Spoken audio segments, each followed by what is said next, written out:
बघा, आमच्या ज्या नगरसेविका आहेत तेजश्रीताई गायकवाड, बल्ल्याणी परिसरामध्ये आज पुन्हा एक दुर्घटना घडलेली आहे। 7 वर्षाच्या वाघे आडनाव असणाऱ्या मुलाला त्या भटक्या कुत्र्यांनी लचके तोडले आणि त्याच्यामध्ये त्यांचा जीव गेलेला आहे आणि दुसरा एक मुलगा घायल आहे आणि हे दोन्ही मुलं आदिवासी समाजात नाही।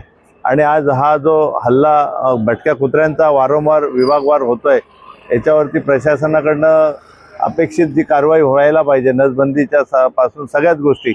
आणि या भटक्या कुत्र्यांना बेजबाबदारपणे त्या चिकन मटन सेंटरवाल्यांकडनं त्या सगळं खाद्य पुरवलं जातं आणि त्याच्यामुळे ते कुत्रे आणखी ज्यांना म्हणजे त्यांना जे काय पाहिजे ते मिळालं नाही का, ते पिसाळलेल्या अवस्थेमध्ये कुत्र्यांची संख्या वाढलेली आहे आणि घरातनं बाहेर पडणं लहान मुलांच्या मोठ्या जिकरीचं झालेलं आहे। आणि या भयान परिस्थितीचा प्रशासनाने योग्य दखल नाही घेतली तर शिवसेना उद्धव बाळासाहेब ठाकरे पक्षाच्या आमच्या ज्या नगरसेविका आहेत तेजश्रीताई गायकवाड यांच्या नेतृत्वाखाली आम्ही त्या ठिकाणी आंदोलन करणार आहोत।